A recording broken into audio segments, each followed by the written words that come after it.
बच्चों नमस्कार। शिवाजी की पाठशाला में आपका स्वागत है। बच्चों आज मैं कक्षा 7 की विज्ञान की इकाई 4 भौतिक एवं रासायनिक परिवर्तन आपका शुरू करने जा रहा हूँ।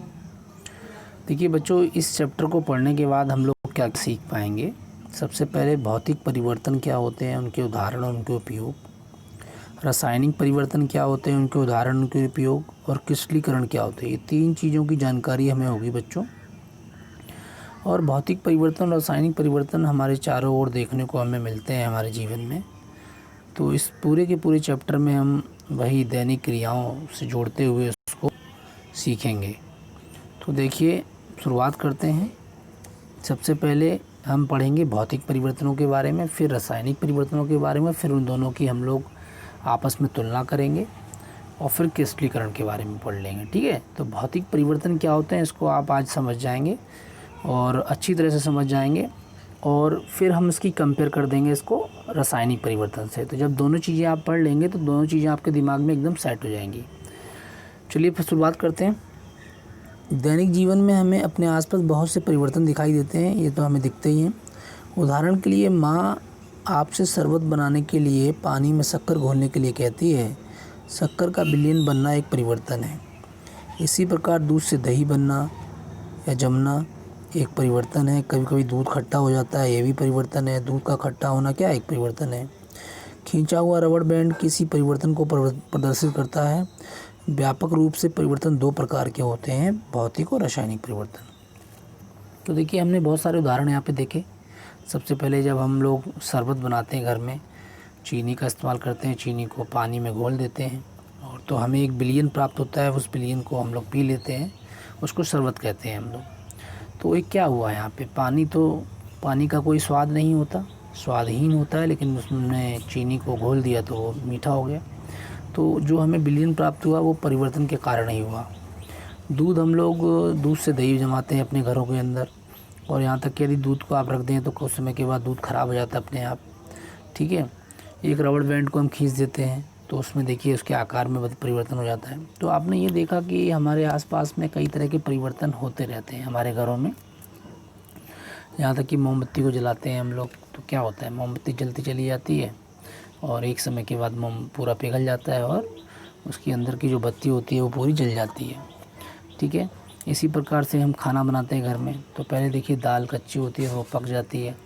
इसी प्रकार हम खाना खाते हैं तो ये तमाम परिवर्तन हम आसपास में देखते हैं। खाना खाया, वो पाचन हो गया, पाचन होने के बाद वो डाइजेशन होने के बाद अपशिष्ट पदार्थ जो है हम बाहर निकाल देते हैं। तो क्या होता है कि ये परिवर्तन होते हैं, लेकिन इन परिवर्तनों को हमें 2 भागों में बांटना है। अभी पहचानना होगा हमें कि भौतिक परिवर्तन कौन सा है और रासायनिक परिवर्तन कौन सा है। इन दोनों को पहचानना बहुत ही आसान है।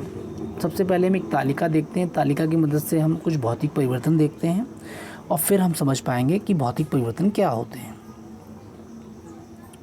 देखिए बच्चों, आपके सामने एक तालिका दी गई है और ये तालिका बहुत ही स्पष्ट रूप से आपको ये पता लग जाएगा कि भौतिक परिवर्तन क्या होते हैं। देखिए यहाँ पे तालिका में क्या कहते हैं, दैनिक जीवन में अनुभव किए जाने वाले कुछ भौतिक परिवर्तनों के कारक, परिवर्तन से पूर्व वो क्या थे और पश्चात में उनकी स्थिति क्या थी।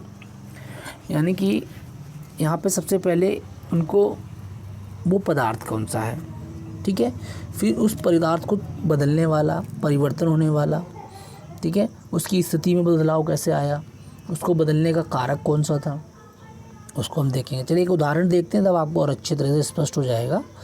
जैसे मोम है, मोमबत्ती हम लोग घर में जलाते हैं तो पहले उसमें क्या करते हैं, ऊष्मा यानी कि जब उसकी बत्ती को हम लोग जला देते हैं वो जलने लगती है तो ऊष्मा से वो पिघलने लगती है। देखिए मोम होता कैसा है, परिवर्तन से पूर्व की स्थिति कैसी होती है उसकी, शुरू में वो ठोस होता है, लेकिन जैसे जैसे ऊष्मा उसमें लगती जाती है वो द्रव अवस्था में बदल जाता है, नहीं पिघलता जाता है और फिर वो सूख कर फिर दोबारा मोम बन जाता है। आपने देखा ना, वो द्रव में बदल रहा है और फिर वही द्रव जो है ठोस में बदल जाता है जब वो ठंडा हो जाता है। तो इसी प्रकार जो जल है, जल को आप द्रव अवस्था में होता है ये, लेकिन ये ठोस अवस्था में बदल गया। कौन सी अवस्था में बदल गया, लेकिन फ्रीजर में जब हम इसको रख देते हैं तो क्या होता है, यही द्रव क्या होता है, जल, वो ठोस अवस्था में बदल गया। लेकिन इसी को हम फ्रीजर से बाहर निकाल कर रख देते हैं तो फिर दोबारा द्रव अवस्था में बदल जाता है। इसी प्रकार नमक क्या होता है, ये ठोस अवस्था में है, लेकिन ये द्रव अवस्था में परिवर्तित कैसे हो जाएगा, जब आर्द्रता की उपस्थिति होगी, यानी नमी होगी। नमी में आप नमक को रख दिए तो क्या होगा, नमी में नमक जो है अपने अंदर आर्द्रता को अवशोषित कर लेता है, जिसके कारण ये द्रव अवस्था में आ जाता है। ओस की कुछ बूंदें आपने देखा होगा द्रव अवस्था में होती हैं, लेकिन कुछ समय के बाद जब आप देखेंगे सूर्य का प्रकाश इस पर पड़ता है तो सूर्य का प्रकाश पड़ने से क्या होता है, ये भाप बन के ऊपर उड़ जाता है, फिर हमें नज़र नहीं आती हैं। इसी प्रकार से घरों में रखी जाने वाली नेपथलीन की गोलियाँ जो वाइट कलर की होती हैं, वो नेपथलीन की गोलियों को यदि हम खुले में रख देते हैं बच्चों, तो होता क्या है, वो होती तो ठोस है लेकिन धीरे धीरे वो बाष्प बन के उड़ जाती हैं और वही गोलियाँ हमें कुछ समय के बाद वहाँ पर नज़र नहीं आती। फोटोक्रोमेटिक चश्मा यदि हम लोग पहनते हैं तो ये चश्मा धूप में जैसे ही जाएंगे तो पहले तो ये रंगहीन होता है, वाइट कलर एकदम बिल्कुल कोई रंग नहीं होता है इसका, लेकिन जैसे ही हम धूप में जाते हैं इसका कलर चेंज हो जाता है, सिल्वर कलर का ये हो जाता है। तो इसका मतलब क्या हुआ, यहाँ परिवर्तन हो रहा है और जैसे ही हम धूप से छाँव में आएंगे फिर ये रंगहीन हो जाएगा। कहने का मतलब ये जितनी भी अवस्थाएँ आपने यहाँ पर देखी टेबल में, इसमें ये ठोस से द्रव हुआ और कुछ समय के बाद ये यदि जो कारक था ऊष्मा को हटा लिया तो फिर दोबारा से ये ठोस में बदल जाएगा। यहाँ से इसी प्रकार से आपने देखा जल जो था वो द्रव था, द्रव से वो ठोस में बदल गया, जब फ्रिज में रख दिया और फ्रिज से बाहर निकाला फिर वो किस में बदल गया, द्रव में बदल गया। इसी प्रकार से नमक क्या है, नमक जो है वो आर्द्रता की उपस्थिति में क्या होता है, द्रव में बदल जाता है, और लेकिन कुछ समय के बाद यदि हम द्रव आर्द्रता की उपस्थिति हट जाए और इसको सुखा देंगे तो ये ठोस में बदल जाएगा। इसी प्रकार से सूर्य का प्रकाश, जो ओस की बूंदें क्या होती हैं, ओस की बूंदें बाष्प बन जाती हैं और बाष्प को हम द्रव भी बना सकते हैं। यही बाष्प जाके क्या होता है, संघनन की प्रक्रिया के द्वारा ये आपस में फिर दोबारा जुड़ जाता है और ये द्रव बन जाता है। तो इसी प्रकार से ठोस बाष्प में बदल गया है नेपथलीन। तो हम क्या कर सकते हैं कि यानी बाष्प जो है वो दोबारा से ठोस में बदल सकता है, बाष्प दोबारा से द्रव में बदल सकता है, यानी ये दोबारा से अपनी पुनः अवस्था में आ सकते हैं। ठीक है, इसी तरह चश्मे में होता है। तो आपने इस पूरे के पूरे जो है उसमें देखा, इस पूरी टेबल के माध्यम से आपने ये देखा कि किस प्रकार से भौतिक परिवर्तन में क्या हो रहा है, कुछ नया नहीं बन रहा है। एक ही उदाहरण लेते हैं हम लोग यहाँ पे, उससे आप क्रियाकलाप से और अच्छी तरह से समझ में आएगा।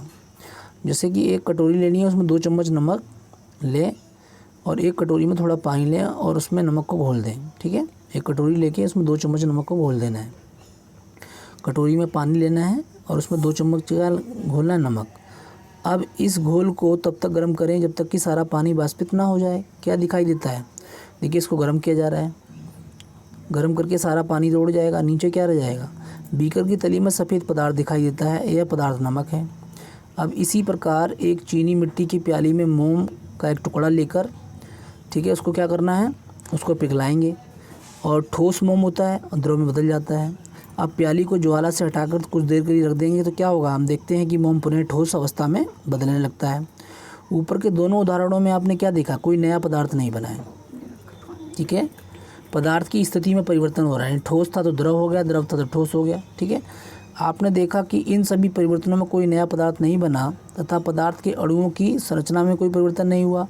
परिवर्तनकारी कारक को हटा लेने के बाद पुनः वस्तु क्या हुई, अपनी पूर्व अवस्था में आ गई। तो भौतिक परिवर्तन क्या हुआ, इन दोनों हमने एक्सपेरिमेंट से क्या सीखा, भौतिक परिवर्तन में पदार्थ का रूप बदल जाता है परंतु नया कोई पदार्थ नहीं बनता। भौतिक परिवर्तन के पश्चात सामान्यतः पदार्थ की पूर्व स्थिति क्या होती है, पुनः प्राप्त की जा सकती है।